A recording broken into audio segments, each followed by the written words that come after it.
अब इसमें क्या कहा है, टी हैश ए, मतलब टी ऑब्लिक ए, टी और ए दोनों बराबर हैं। A dollar B, A is greater और equal to B, B at the rate D, मतलब बी इज स्मॉलर और इक्वल टू डी। हमारा ये स्टेटमेंट ट्रांसफॉर्म हो गया सिंगल लाइन में, ठीक है। Now let's come to our conclusion. सबसे पहला conclusion, D hash A, D और ए के बीच में इक्वल का साइन दे रहा है, लेकिन डी और ए के बीच में साइन अपोजिट है, तो हम इसके लिए श्योर नहीं है, और डी और ए कहीं दोबारा मौजूद भी नहीं है, इसलिए हमने पहले वाले को डेफिनेटली गलत कर दिया। D hash T, again the same thing, D और टी के बीच में साइन अपोजिट है और डी और टी दोबारा मौजूद है ही नहीं।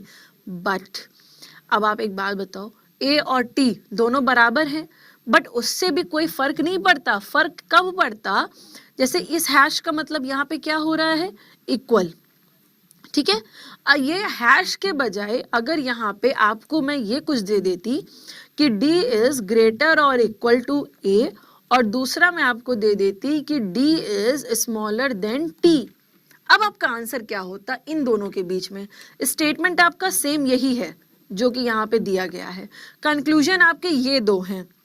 अब आप आंसर क्या करते? अब आप देखिए, डी यहाँ पे भी मौजूद है, डी यहाँ पे भी मौजूद है, ग्रेटर इक्वल स्मॉलर तीनों साइन मिल रहे हैं, और डी और ए और डी और टी के बीच में हमें अपोजिट साइन भी मिल रहे हैं। क्या ये ईदर और की कंडीशन सेटिस्फाई कर रहा है? बिल्कुल कर रहा है माय डियर फ्रेंड्स। आपको याद होना चाहिए मैंने क्या कहा था, इसीलिए मैंने इक्वल के लिए सबसे इजी वे आपको दे दिया है कि आप ऑब्लिक लगा दीजिए। ऑब्लिक लगाने का मतलब क्या होता है, चाहे ए लिखो चाहे टी लिखो, दोनों ही बातों में कोई भी फर्क नहीं है। अब यहाँ पे आप ए लिख दो या टी लिख दो, उससे कोई भी फर्क नहीं पड़ता। अगर ऐसा कुछ कंक्लूजन होता तो हमारा आंसर क्या हो जाता, ईदर और होता, ठीक है। बट फिलहाल में ऐसा तो कुछ है नहीं, तो ये कंक्लूजन भी गलत, ये कंक्लूजन भी गलत, और ये आपका पूछ रहा है B at the rate T, मतलब बी इज स्मॉलर और इक्वल टू टी। हाँ, ये कंक्लूजन सही है, क्योंकि बी है वो ए से स्मॉलर और इक्वल है, तो जब ए से है तो वही रिलेशन टी के लिए भी जाएगा, मतलब बी इज स्मॉलर और इक्वल टू टी। तो आपका आंसर क्या होगा, केवल थर्ड कंक्लूजन सही है। ओके, चलिए फिर सिंप्लीफाई करते हैं हमारे अगली वैरायटी के क्वेश्चन को, ठीक है। अब इसको सबसे पहला काम हम क्या करेंगे, क्योंकि यहाँ पे इंफॉर्मेशन बहुत बांट बांट के दी गई है, तो इनको सिंगल लाइन में ट्रांसफॉर्म कर लेते हैं। तो हमने यहाँ लिख दिया L is equal to P, ठीक है। फर्दर P इज स्मॉलर और equal to W, W is smaller than V, V is smaller और equal to K, K is greater और इक्वल टू Q, ठीक है। लेकिन एक इंफॉर्मेशन और है कि K बराबर है M के, और B और L के बारे में क्या है कि L is greater then B। ये हमारा सारा स्टेटमेंट सिंगल लाइन में ट्रांसफॉर्म हो गया। अब सबसे पहला कंक्लूजन जो आपसे कहा गया है वो है B is smaller than V। अब देखिए, B यहाँ पे मौजूद है, V यहाँ पे मौजूद है, B और V के बीच में रिलेशन क्या आएगा, B is smaller than V। हाँ, डेफिनेटली, मतलब ये पहला कंक्लूजन सही है। अब M और P के बीच का रिलेशन क्या आएगा, ये है आपका M यहाँ पे मौजूद है और P यहाँ पे मौजूद है।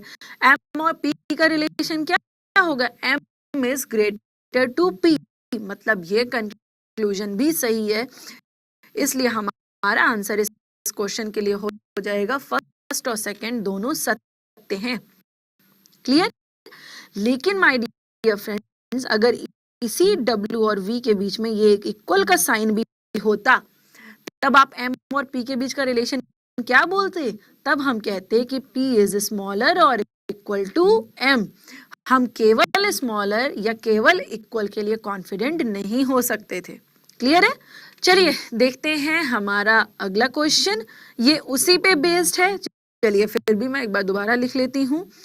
आपका रिलेशन क्या बन के आया था, B is smaller than L, L is equal to P, smaller और equal to W, smaller than V, smaller और equal to K, oblique M, मतलब बराबर M, ग्रेटर और इक्वल टू Q। ये रिलेशन बना था पूरा। अब ये कह रहा है L is greater than Q, ये आपका L मौजूद है, ये Q मौजूद है। L और Q के बीच में जो साइन है वो अपोजिट हैं, तो ग्रेटर होने का तो सवाल ही नहीं उठता। और ये W और M के बीच में इक्वल बोल रहा है, बल्कि W और M, W is smaller then M, तो मतलब ये कंक्लूजन भी गलत है। इसलिए हमारा आंसर क्या होगा, ना तो पहला ना ही दूसरा सत्य है, दो के दोनों कंक्लूजन गलत हैं। ओके गाइस, चलिए बढ़ते हैं हमारे नेक्स्ट एग्जाम्पल की तरफ। अगला एग्जाम्पल क्या कह रहा है, R is smaller or equal to U equal to B and B is smaller than S। लेकिन एक और इंफॉर्मेशन आपको दी हुई है कि B is greater or equal to X also। अब इसको मैंने थोड़ा सा टिल्ट करके यहाँ पे लिख दिया अपवर्ड में। आपको याद होगा थियोरेटिकल पार्ट में भी हमने यही किया था, जब हमको एक चीज से रिलेटेड कई इंफॉर्मेशन मिल रही है, जैसे बी यू से भी कनेक्टेड है, बी एस से भी कनेक्टेड है और बी एक्स से भी कनेक्टेड है, मतलब आपको 3 वे चाहिए। 1 वे इधर हो गया, 2 वे इधर हो गया, 3 वे अपवर्ड निकालिए। अगर 4th भी होता तो भी कोई दिक्कत नहीं थी, 4th को हम यहाँ पे डाउनवर्ड में लिख लेते। 4 वे हम इजीली निकाल सकते हैं और 4 से ज्यादा वे में कभी आपको आता ही नहीं है। चलिए पहला कंक्लूजन आपसे कह रहा है x और r। अच्छा एक बात बताइए, यहाँ पे ये आपका x मौजूद है और ये आपका r मौजूद है, मतलब इक्वेशन कुछ ऐसा ही बन रहा है। x और r के बीच का रिलेशन है क्या, x इज ग्रेटर और इक्वल टू r, यही तो रिलेशन है ना x और r के बीच का। अब ये हमको पहले कंक्लूजन में ग्रेटर दे रहा है और दूसरे कंक्लूजन में इक्वल दे रहा है, मतलब इन दोनों को कंबाइन करके हमारा आंसर आ सकता है, जिसको क्या कहेंगे हम, ईदर और की कंडीशन। इसलिए हमारा आंसर यहाँ पे हो जाएगा ऑप्शन नंबर बी, या तो पहला या दूसरा सत्य है, मतलब या तो फर्स्ट कंक्लूजन सही है या सेकंड कंक्लूजन सही है। आई कैन एक्सपेक्ट कि आपका भी यही आंसर आ रहा होगा। चलिए देखते हैं हमारा नेक्स्ट क्वेश्चन। अब अगले क्वेश्चन में क्या है, चलिए पहले इसको सिंगल लाइन में ट्रांसफॉर्म कर लेते हैं। C is greater than U smaller और equal to S smaller than T, T बराबर O मतलब ऑब्लिक O, और O is greater than D, और फिर D से रिलेटेड एक और इंफॉर्मेशन है, ग्रेटर और इक्वल टू Y, और Z से रिलेटेड एक और इंफॉर्मेशन है कि O बराबर Z, मतलब यहाँ पे एक की और गुंजाइश है।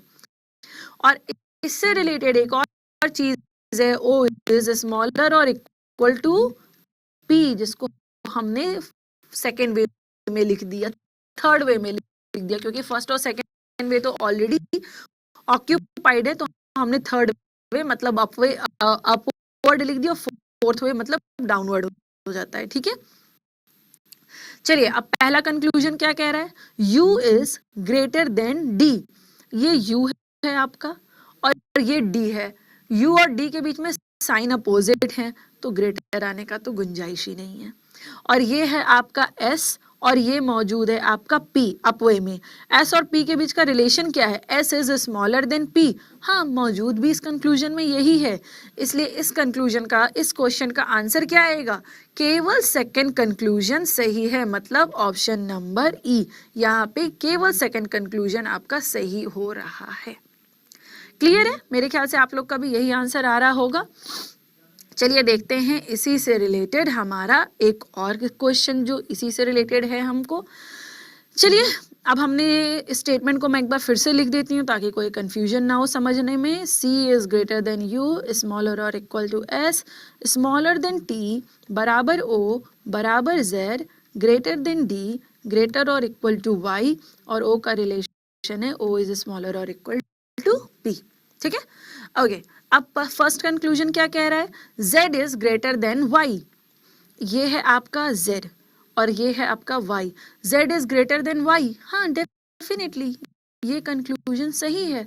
अच्छा दूसरा क्या है, C is smaller then O, C और O के बीच में साइन अपोजिट है, तो जब साइन अपोजिट है तो हमको इस कंक्लूजन के बारे में पता नहीं है, तो आंसर क्या होगा? केवल फर्स्ट कंक्लूजन करेक्ट है। ओके गाइस, चलिए मैं आपसे एक क्वेश्चन और पूछती हूँ, लास्ट, एकदम last. A is equal to B, ठीक है, B is smaller than C, C is greater than D. Okay, now first question is this, A is equal to D and second one is this, B is not equal to D. अब बताइए जरा, जल्दी से बताइए, इस question का answer क्या आएगा? आपके दिमाग में क्या आ रहा है? ये स्टेटमेंट है और ये आपके कंक्लूजन प्रोवाइडेड हैं दो। This one is first one, this is second one. क्या आंसर आएगा? सबसे पहले चीज तो ये सोचिए, ए और डी के बीच का रिलेशन क्या है? ए और डी के बीच का रिलेशन तो हमें पता ही नहीं है। क्यों? क्योंकि जो साइन है वो अपोजिट है।